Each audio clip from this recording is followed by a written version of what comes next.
Hello everyone, मेरा नाम है मनीषा और आज हम डिस्कस करने जा रहे हैं क्लास 6 के NSO questions.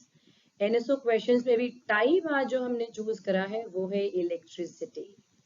Oh my God, electricity so dangerous. मैं खुद एक टीचर हूँ और अपने लाइफ में बच्चों से यही सुना है कि मैम इलेक्ट्रिसिटी के क्वेश्चन समझ नहीं आते। कई बार हम कर नहीं पाते मैम, समझ में आते तो याद ही नहीं होते, लॉजिक ही नहीं समझ में आता कि हम क्या लगाएं। अगर हाँ, आपकी भी यही प्रॉब्लम है तो चलिए आज इसी प्रॉब्लम का सॉल्यूशन लेके मैं आई हूँ इलेक्ट्रिसिटी क्वेश्चंस के साथ। तो सबसे पहले बच्चों समझेंगे कि कैसे करने हैं हमें इलेक्ट्रिसिटी क्वेश्चंस, क्या टिप्स हैं, क्या ट्रिक्स हैं, क्या क्या पता होना चाहिए टी के क्वेश्चंस को सॉल्व करने के लिए। बट उससे पहले मेरी आप सबसे एक रिक्वेस्ट है कि please do like, share and subscribe my channel. मैं ये जो वीडियोस बना रही हूँ उन सभी बच्चों तक जरूर पहुंचने चाहिए जो बच्चे वाकई में अफोर्ड नहीं कर सकते हैवी कोचिंग्स का अमाउंट। तो कम से कम वो अपने घर बैठकर यूट्यूब के थ्रू कम से कम फ्री पढ़ाई कर सकते हैं, अच्छी एजुकेशन पा सकते हैं और हाँ, आगे अपनी लाइफ में एक्सेल भी कर सकते हैं। तो मेरी आपसे रिक्वेस्ट है, जरूर अपने दोस्तों के साथ शेयर करें और उनको भी बताएं कि ये इस चैनल के थ्रू आप ओलंपियाड क्वेश्चंस या एनटीएससी क्वेश्चंस जो मैं आगे आने वाले टाइम में लेकर के आने वाली हूँ, NTSC national talent search examination questions, वो सॉल्व कर पाएंगे। तो चलिए बच्चों करते हैं अब क्वेश्चन नंबर 1, वो भी इलेक्ट्रिसिटी से, जिसमें कि अब हम देखते हैं यहाँ पर कि इलेक्ट्रिसिटी का जो ये क्वेश्चन है ये फिगर बेस्ड क्वेश्चन है। आप देख रहे हैं कि जब भी फिगर या डायग्राम्स ड्रॉ हो साइंस के एग्जाम में या साइंस के किसी भी क्वेश्चन में, तो मेरी आपको पहला यही सजेशन होगा, first read the diagram, then go look at the options in the question. सबसे पहले समझिए डायग्राम में क्या हो रहा है। तो डायग्राम एक इलेक्ट्रिक सर्किट का डायग्राम है। This is electric circuit diagram. Electric circuit ये वैसा ही इलेक्ट्रिक सर्किट है जो मेरे और आपके घर में होता है, जैसे बल्ब और फैन, स्विच से जो जुड़े होते हैं, राइट। तो अब आप देख रहे हैं कि यहाँ पर ये कुछ सिंबल्स बने हैं और जो बच्चे इलेक्ट्रिसिटी का चैप्टर जिन्होंने क्लास में भी अच्छे से पढ़ा होगा उनको जरूर समझ में आ रहे होंगे ये सिंबल। लेकिन वो बच्चे जिन्होंने शायद क्लास में किसी वजह से ध्यान नहीं दे पाए, तो उनके लिए मैं दोबारा से एक्सप्लेन कर देती हूँ ये सिंबल क्या बताते हैं। तो बच्चों देखिए, ये जो सिंबल है आपको ऐसा लग रहा है कि ये बल्ब का फिलामेंट है, ऐसा ही होता है ना बल्ब के सेंटर में। तो ये है हमारा बल्ब, ये एक सिंबल है बल्ब का। उसके बाद ये वाला जो सिंबल है ये सिंबल है स्विच का। यस, ये वही स्विच जिसको आप ऑन या ऑफ करते हैं।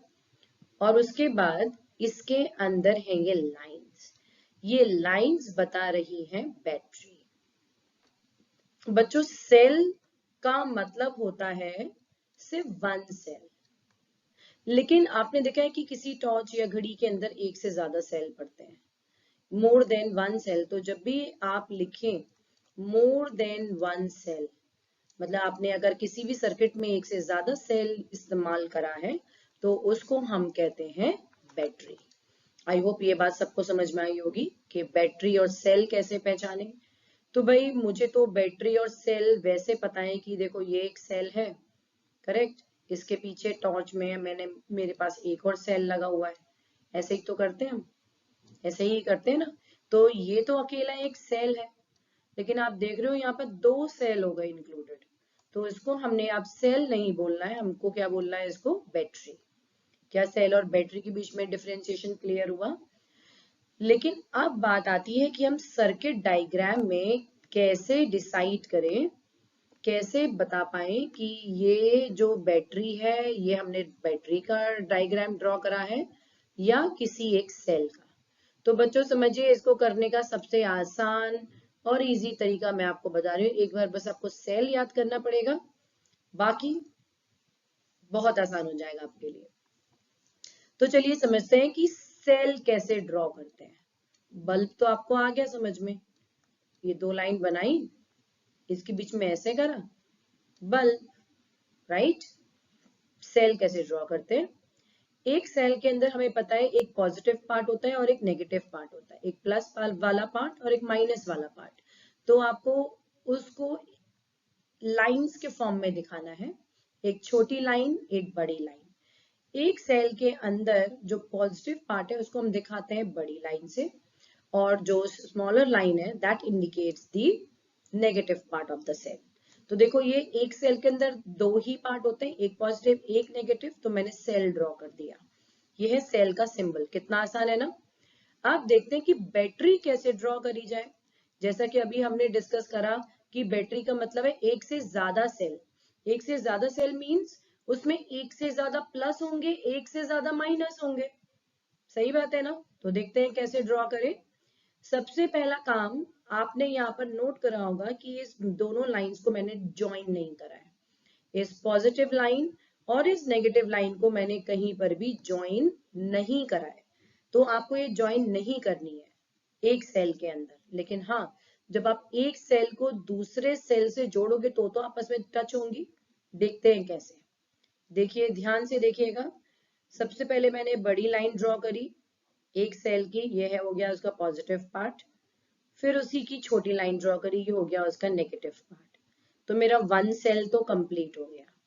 लेकिन मेरे पास तो एक से ज्यादा सेल है, तो मैं कैसे जोड़ूंगी इन सबको। ये जो लाइन लास्ट में निकलती है इसी से आपको ज्वाइन करके बड़ी लाइन ड्रॉ करनी है, और फिर से छोटी लाइन। अब आप बताइए कितने सेल हो गए मेरे पास। दो सेल, सेल 1 ये रहा, और ये है सेल 2। देखा आपको सेल 2, ये रहा सेल 2। अब मुझे और भी सेल जोड़ने, तो थर्ड सेल जोड़ देते हैं इसके अंदर। देखिए, हमेशा ध्यान रखना है कि जो नेगेटिव पोर्शन है सेल 1 का, उसी से सेल 2 का पॉजिटिव जोड़ना है। बात समझ में आई।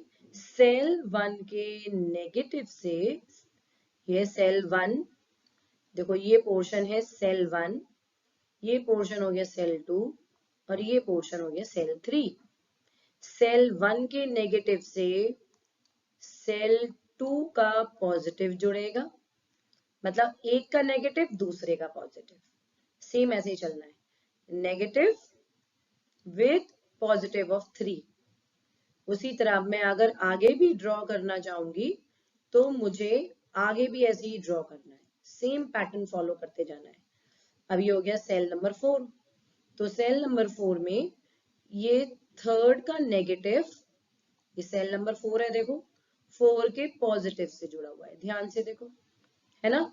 तो आपका ऑर्डर हमेशा कैसा आना चाहिए, plus minus plus minus plus minus plus minus, हमेशा ऐसा आना चाहिए। डायग्राम देख करके पहचानिए कि इसमें सेल है या बैटरी। तो ये बात तो अभी क्लियर हो गई कि भाई ये तो एक बैटरी है, क्योंकि सेल का सिंबल में तो एक लॉन्गर लाइन और एक दूसरी एक शॉर्टर लाइन होती है, लेकिन यहाँ तो एक से ज्यादा है। This means this is a battery. अब इस बैटरी में कितने सेल है ये कैसे काउंट करें हम। चलिए काउंट करते हैं। तो क्या सबको दिख रहा है, ये हो गया सेल 1, देखो यहां तक। ये वाला हो गया सेल 2, देखा, एक पॉजिटिव एक नेगेटिव। फिर हो गया सेल 3, करेक्ट। और ये सब आपस में इस तरीके से जुड़े हुए हैं। So this is a battery of 3 cells. तो बच्चों आप तो क्वेश्चन करना बहुत आसान है। देखा, सिंबल समझते ही आपके लिए क्वेश्चन बिल्कुल ऐसा इजी हो गया। तो अब देखते हैं इसका सही आंसर क्या है। जल्दी से कमेंट में लिख के बताइए क्या है इसका सही answer. The right answer is option C, battery of 3 cells. जैसे अभी अभी हमने देखा, इसके अंदर एक बल्ब है और एक स्विच भी है। आई होप ये क्वेश्चन आप सभी को क्लियर होगा। तो बच्चों, बैटरी या सेल के बारे में पढ़ने के लिए पहले आपको इसके आइकन्स या जो इसके सिंबल्स हैं वो जरूर पढ़ने पड़ेंगे। नेक्स्ट क्वेश्चन, एक और प्रैक्टिस करते हैं। Question number 2। इस क्वेश्चन नंबर 2 में कहा गया है कि mister Sharma is saying, mister Sharma कह रहे हैं, do not handle electric wires with your bear hands. हमेशा रबर ग्लव्स पहनिए टच करने से पहले। तो आपको बताना है अकॉर्डिंग टू दिस स्टेटमेंट आपके पास ये 4 ऑप्शंस गिवन है। इन 4 ऑप्शंस में से कौन सा ऑप्शन नॉट ट्रू? ये भी मैंने बच्चों बहुत बार देखा है कि हम लोग ट्रू तो पढ़ लेते हैं, नॉट ट्रू नहीं दिखाई देता क्वेश्चन के अंदर, specially seriously.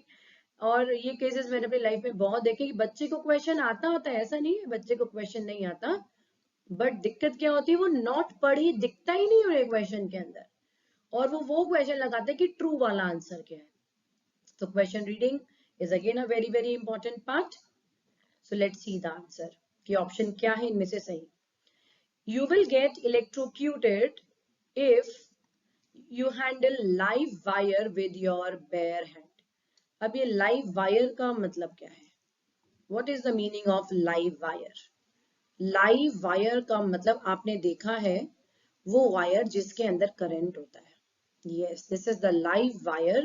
Live wire is the wire that carries current. Yes, wire with current. तो आपने देखा है कि आप जब के घर में जब भी तारों को जोड़ते हैं तो उसमें दो वायर्स होते हैं जिसमें से एक के अंदर ही करंट होता है, दोनों में नहीं. करेक्ट. वायर विद करंट और दूसरा वायर किसी और पर्पस के लिए इस्तेमाल हो रहा होता है. तो आप कभी भी लाइव वायर जिसके अंदर करंट है उसको नंगे हाथों से नहीं छुए. क्या ये, वरना आपको इलेक्ट्रोक्यूशन हो जाएगा. What is electrocution? You will get electrocuted. मतलब करंट आपकी बॉडी में से पास कर जाएगा. Current passes through body. ये तो सच बात है, तभी तो लोग को झटके लग जाते हैं, they die. Current passes through body. So this is a true statement. This is true. तो हमें तो पूछा है नॉट ट्रू कौन सा है, but we have but option A is true.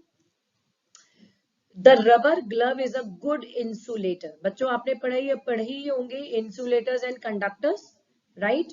Insulators जो कि करंट को फ्लो होने से रोकते हैं और कंडक्टर्स जो करंट को पास होने देते हैं.